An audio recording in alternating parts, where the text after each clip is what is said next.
And why don't we start with what is going to be the biggest news for the next 3 months? So let's talk about Caitlin Clark's hard foul on Angel Reese. And then obviously Angel Reese, who actually played okay and looked like she improved her game, made a mockery of her existence. She got fouled, totally common foul by Caitlin Clark, going for a layup, falls down and then attacks her basically and makes it just a joke out of her existence and why everybody hates Angel Reese. And shame on the WNBA upgrading this to a flagrant foul. That's a flagrant foul. It was the most common routine foul of all time. Wow, standard operating procedure foul. ESPN, your anti-Caitlin Clark agenda on full display. The game was already over in the box score, but was far from finished in the headlines. Just as the Indiana Fever were dismantling the Chicago Sky and Caitlin Clark was etching her name into history with a triple-double debut, a single moment shifted the conversation. A second-quarter foul, or what appeared to be one, sent fans, analysts, and media outlets into a spiral of speculation. The contact was brief, the reaction was muted, but by the time ESPN returned from commercial, the framing had changed entirely. Suddenly, a routine defensive play by Angel Reese became the spark to a firestorm, igniting accusations, debates, and a renewed wave of scrutiny surrounding one of the WNBA's most polarizing rivalries. Caitlin Clark blocks Angel Reese's 4-foot 2-point shot. Now, when I saw this live, I was literally screaming no. I was like, not again. I was speechless. It wasn't the hardest foul of the night. It wasn't even called on the floor. But what it represented, at least through the lens of slow-motion replays and broadcast narrative, was something far bigger. To some, it was proof of animosity. To others, it was the media twisting a non-issue for drama. But one thing was certain. The foul, or lack thereof, became the centerpiece of a post-game conversation that refused to die. Fans chose sides. Commentators weighed in. Clips were dissected frame by frame. And all the while, the players at the center of it, Clark and Reese, continued their silent duel, one through production, the other through provocation. Oh my gosh, here we go again. Another year of this fabricated rivalry just because of a basketball play. All right, heading back to the airport. Just went to game one. Caitlin Clark show. Triple-double, 20-10-10. Fever win by 40. I win 400K because I had 13-1. I told you it was Caitlin's season. The Fever are the team to beat. The incident wasn't just a physical moment. It was symbolic. It crystallized the tension that's been building since the NCAA finals. And whether intentional or incidental, it turned a dominant Fever win into something far more volatile. A narrative war waged on timelines, in group chats, and across every sports panel in the country. The foul didn't change the score, but changed everything else. Don't forget to like this video, subscribe to the channel, and comment Flagrant Focus if this single moment made you question what really happened on the court. Because in today's WNBA, what gets replayed may matter more than what gets called, and this play is proof. Angel Reese gets the ball. Caitlin Clark goes over, does a hard foul, commits a hard foul on Angel Reese. She falls to the ground. After that, Angel Reese gets up. She's feeling super spicy. She's charging at Caitlin Clark. Caitlin Clark is walking away. Aaliyah Boston steps in and kind of stops Angel Reese. Courtney Vandersloot also steps in. And then I think Natasha Howard or DB, there was another player who was there as well to kind of break everything up and make sure that tensions didn't get too high after the play. Midway through the second quarter, with the Indiana Fever already beginning to separate themselves on the scoreboard, one moment caught the attention of everyone in the building, and soon, everyone watching around the world. Caitlin Clark, driving to her left, tried to shake her defender and break into the lane. As she made her move, Angel Reese stepped across her body with an outstretched arm, making contact with Clark's upper torso. Clark stumbled to the ground. No whistle, no stoppage, just another possession in a game already tilting toward Indiana. The contact in real time looked routine, physical, maybe aggressive, but far from unusual in a league built on hard screens, elbows in the paint, and tight perimeter defense. This is going to be something that goes viral. A bunch of people are going to talk about it. People are going to make it into something bigger than it needs to be. They're going to make this rivalry come back. The play passed without significant mention by the ESPN commentary crew at first. Clark picked herself up quickly, and the Fever continued their run without pause. For most viewers, it seemed like a simple defensive attempt, a reach across the body during a drive that didn't land cleanly, but also didn't cross the line. The type of foul that occurs dozens of times in every game without consequence. But when the broadcast returned from commercial, the tone had changed dramatically. Upon review of the play, I myself saw that it was not an elbow, and the Angel actually pulled her arm up, which raised her elbow. Now with this play, they did call a flagrant 1 on Caitlin Clark. They said that it was unnecessary contact on the play. Suddenly, the crew was referring to the incident as a borderline flagrant. The angle had shifted. Now, slow motion replays were being shown from multiple camera feeds, and emphasis was placed on Reese's arm motion, Clark's fall, and the intensity of the moment. It was no longer just a foul. It was being positioned as a statement. The replay isolated the moment from the rhythm of the game. It slowed everything down, sharpened the angles, and placed intention under a microscope. In doing so, it transformed a split-second interaction into a major talking point. I could see the think pieces being written. I could hear Stephen A. on First Take. I could see all of the podcasters grabbing their mic. I could see the WNBA stands getting into formation, getting ready to go to war for their favorite player. It wasn't that the contact changed, it was the context surrounding it that suddenly carried weight. The rivalry, the history, the tension, all of it was repackaged and funneled into this one moment. And just like that, a play that had barely registered seconds earlier became the centerpiece of a brewing controversy. When ESPN returned from commercial break, the game feed didn't resume where it left off. Instead, the broadcast pivoted to specifically the second quarter contact between Angel Reese and Caitlin Clark that had gone unnoticed just minutes earlier. And Angel Reese really was not happy. She got up. She had words for Caitlin Clark. She had to be held back. Now, basketball 101, if somebody has a wide open layup and you have a foul to give, it is in your best interest to foul that shooter so that they don't get an easy 2 points. The angle was tighter now, the motion slower, the commentary more pointed. What was initially passed off as a standard defensive play was now described as borderline flagrant. It was an abrupt tonal shift, and it didn't go unnoticed. Viewers across social media immediately began questioning what had changed during the break. Why was this foul, one that hadn't even drawn a whistle, now being framed as a potential turning point? The answer to many was obvious. In the moments between live action and the return to air, ESPN producers had seemingly calibrated the narrative. A lopsided game was quickly becoming less compelling from a competitive standpoint. Clark's triple-double had taken shape. Indiana's lead had ballooned. Man, if this does not strike fear in your heart, I don't know what will. I don't know what will, man. This game was not close, folks. 93-58. And Angel Reese, caught in a difficult night, had just become the focal point of frustration. The network seized the opportunity. By spotlighting the foul, they injected drama into an otherwise one-sided contest. Replays were looped. Still frames highlighted Reese's arm across Clark's body. The language of the commentary shifted from neutral to speculative. Critics argued this was less about journalistic integrity and more about manufacturing tension. This manufactured rivalry. Unlike other people, I'm actually not even mad at Angel for jumping up in that moment. Angel Reese, offensive rebound. Angel Reese misses 2-point shot. Angel Reese, offensive rebound. Angel Reese misses layup. I mean, we're right back to where we were last season. Now, what I didn't like that Angel Reese did is even after that play, she kind of kept going, and it seemed like more and more people needed to hold her back. Like, she was untucking her jersey, she was saying stuff to Caitlin and kind of walking down the sideline. The play had come and gone in real time without controversy, yet now it was being elevated as evidence of something larger: malice, jealousy, perhaps even intent. The broadcast never explicitly accused Reese of wrongdoing, but the implication was clear. In a game dominated by Clark, the only way to balance the narrative was to stir the pot, and Reese, already polarizing in the public eye, became the easy target. Angel Reese may be the most petty, insufferable athlete in sports right now. Her jealousy for Caitlin Clark has made her act a fool on and off the court.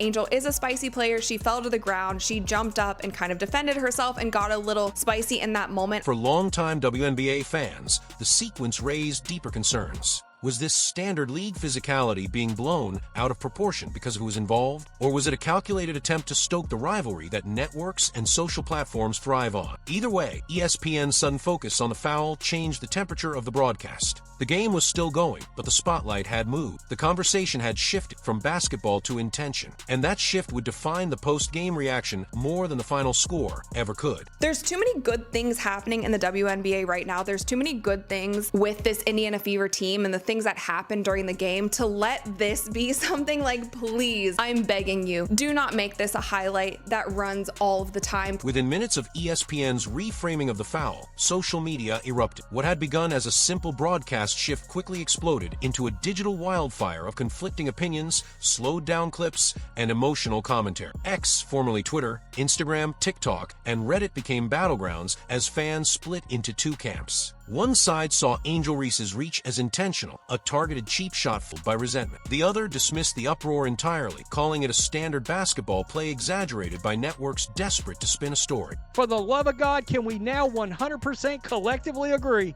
Caitlin Clark is leaps and bounds better than Angel Reese? Neither side held back, and neither was willing to concede ground. Memes surfaced almost instantly. Some painted Reese as a villain, complete with screenshots of Clark falling and captions like, "Jealousy in motion." Others clapped back with side-by-side comparisons of past WNBA fouls, pointing out that Reese's contact wouldn't have even registered in a playoff game. But if you guys remember the Kennedy Carter foul from last season where she came up and bodied Caitlin Clark, and Caitlin Clark didn't even have the ball wasn't even inbounded yet, like, that's not a basketball play. That's not going for the basketball, that's going for the person. This one was a basketball play. Viral threads dissected the play frame by frame, analyzing Reese's eyes, hand placement, and body posture. Commenters debated her intent like it was a courtroom trial. Meanwhile, YouTube creators rushed to upload breakdowns, titling videos with phrases like Reese snaps and Clark targeted. What made the divide so pronounced was how personal it became. This wasn't just about two players, it was about identity, fan allegiance, and the growing cultural gap between old-school WNBA supporters and the flood of new fans Clark brought with her. Many longtime followers of the league accused broadcasters and influencers of protecting Clark, arguing that players like Reese were being villainized simply for playing physical basketball. In contrast, Clark's defenders insisted that this wasn't about bias. It was about respecting the game and recognizing unsportsmanlike behavior when it happened. Amid the chaos, one thing became clear. The foul may have lasted less than a second, but its impact reverberated far beyond the court. It didn't just divide opinions, it reinforced them. And as fans drew battle lines, the rivalry between Clark and Reese became less about points or rebounds, and more about perception, loyalty, and whose version of the story the world would believe. Angel Reese didn't issue a statement after the game. She didn't post a tweet or make herself available for post-game interviews addressing the foul. But she didn't need to. Her body language throughout the second half and her visible reactions during the most tense moments told a story louder than words ever could. After Caitlin Clark drilled a deep three to beat the halftime buzzer, cameras captured Reese unleashing a profanity-filled tirade. Though her exact words weren't picked up by microphones, lip readers and slow-motion clips spread like wildfire, revealing phrases like "you're F, ing crazy," and "what the F is wrong with you," directed presumably at Clark or the nearby Fever bench. In the second half, the frustration didn't fade. Reese could be seen pacing the lane during stoppages, throwing her head back after non-calls, and clapping aggressively in officials' faces after contested rebounds. At one point, following a failed box out and a missed layup, she appeared to shout toward the scorer's table, her hands flailing and her expression tight with visible irritation. Her energy wasn't just intense, it was confrontational. And in a game that had already spiraled out of reach, her reactions became the focus. While some fans praised her passion and labeled it competitive fire, others viewed it as evidence of emotional unraveling. The optics didn't favor. With Clark playing composed and efficient, every one of Reese's animated outbursts seemed to draw more attention to the disparity in control between the two stars. Clips of her gestures, eye rolls, and shouted comments were instantly clipped, captioned, and distributed across every platform. She became the narrative again, but not in the way her supporters would have hoped. Reese's silence in the post-game added to the speculation. With no clarification, her reactions on the court were left to interpretation. Some saw a frustrated competitor fed up with bias and favoritism. Others saw a player who let emotion overtake execution. Regardless of interpretation, the message was clear. She felt disrespected, targeted, and overshadowed. And while she didn't say a word, the game and the fallout spoke volumes on her behalf. While chaos swirled around the foul and Angel Reese's emotional responses, Caitlin Clark's demeanor remained unchanged. She didn't flinch during the contact and glanced back at Reese after the play, and didn't react when ESPN began framing the incident as potentially flagrant. Instead, she picked herself up and went straight back to orchestrating one of the most dominant debuts in league history. That restraint, intentional or instinctual, became one of the most talked about aspects of her night. It wasn't just her skill set on display. It was her emotional discipline, her unwillingness to feed the narrative that so many around her were trying to stir. In her post-game media availability, Clark declined to fuel the controversy. She acknowledged the physicality of the game, but didn't single anyone out or reference the incident. Instead, she praised her teammates,